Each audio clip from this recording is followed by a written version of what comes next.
Yun, magandang morning po sa ating lahat mga kaibigan, mga kabalita, mga ka-Digimix po natin. Ito, isang Yamato ang ating unit At ito daw po ay no power din po mga kaibigan. Ayan po ang nakasulat dahil tinignan na po ng ibang tech capacitor daw po ay problema po nito. Well, para malaman po natin kung may iba pang dahilan mga kaibigan ay bubuksan po natin. Alright, muli ay samahan niyo po ang inyong abang lingkod sa isa na namang welding machine na ating matutunghayan mga kaibigan.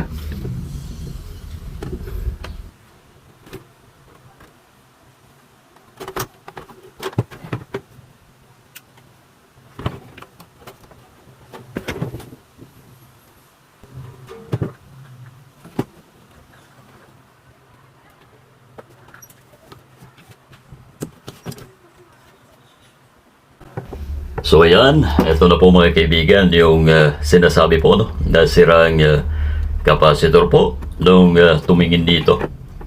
At bali na iwan pa yung isa dalawa po dapat yan mga kaibigan, mga kabalita Hindi po natin malaman kung saan na po dinala lang tumingin dito yung isang capacitor mga kaibigan Check po natin upang kahit paano ay malaman po natin kung may iba pang problema ang unit na ito.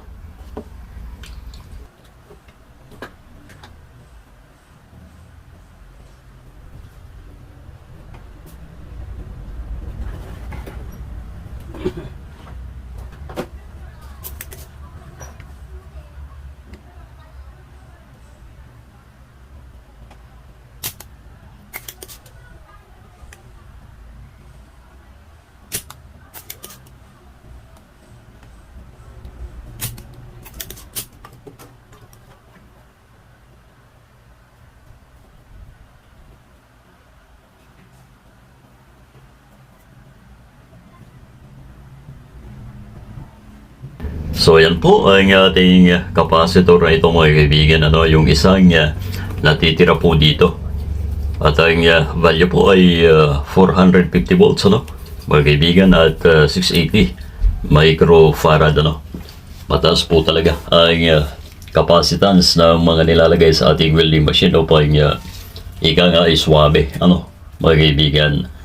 At this time kapag ganito na sira po ang capacitor natin at wala po tayong available na parehas na value mga kaibigan ay pwede naman tayo kumuha doon sa ating TV at medyo magkalapit lamang po ang voltahe niyan 400 volts at yung farad lamang po medyo malayo ang agwat pero matetest po natin kung may iba pang problema ang unit po natin mga kaibigan. So yan po ang gagawin ko at marami naman po akong stock dyan na pang old model na TV nung araw pa at buo pa ang mga capacitor na yun mga kaibigan at yun muna ang pansamantala na isasalpak po natin. Mapa-under lamang po at least tayo ay kampante na mag-aantay po ng ating order dahil gumana na po. Alright? So linisin lamang po natin ng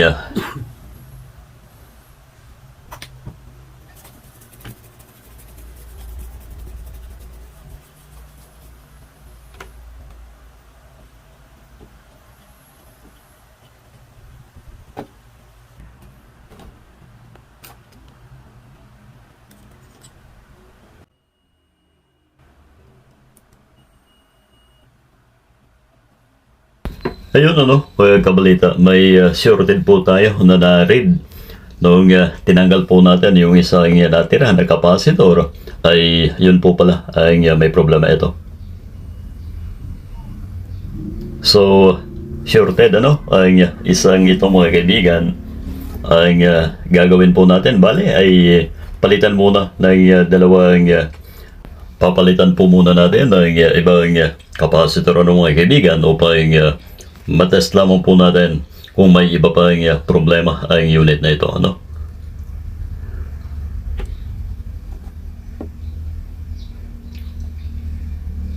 Ayan, clear na po mga kaibigan, nawala na po yung buzzer ng multi-tester po natin. Ibig sabihin ay goods na.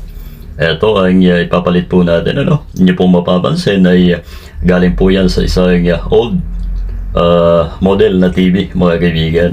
Ayan, yun lamang po muna ang gagawin po natin upang matest kung gagana na po ba ang ating Yamato na welding machine na ito mga kaibigan. Ayan o.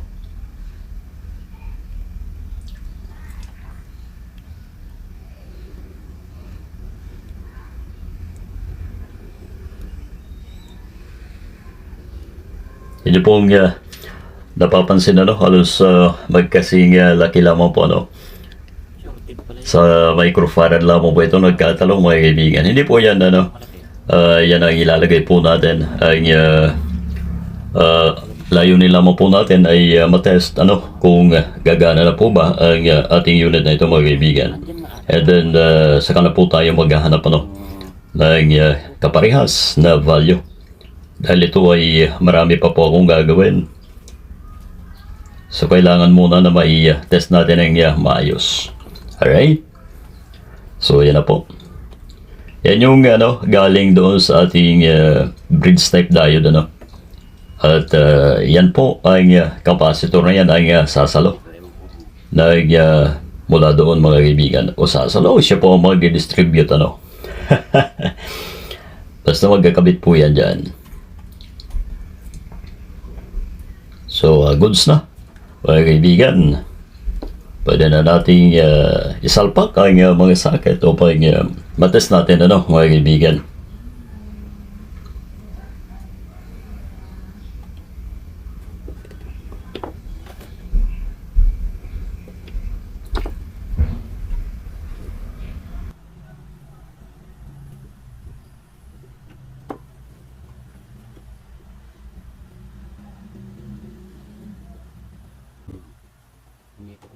So, eto na po mga kaibigan, atin na pong i-test ang unit.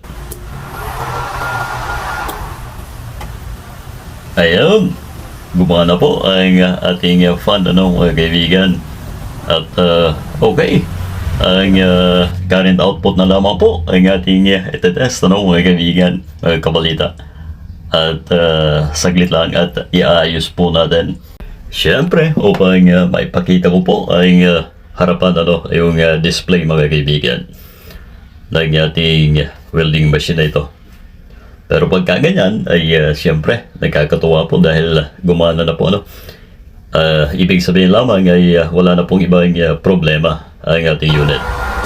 Maliban doon sa ating pinalitan ano, na capacitor mga kabalita, mga ka-Digimix. Alright. So wait lang at atin pong iharap ano, at iayos muna. Nagkalat po kasi mga kaibigan oh. Ayan. So ito na mga kaibigan ang finale na ating check ng current output ano, mga kaibigan. Ito po. Ayun, meron ano, may output po tayo at yung adjust, ayun, gumanda din po mga kabalita. Ngayon ay susubukan po natin yung spark ano. Bawal po ito mga kaibigan, kaya huwag gayahin.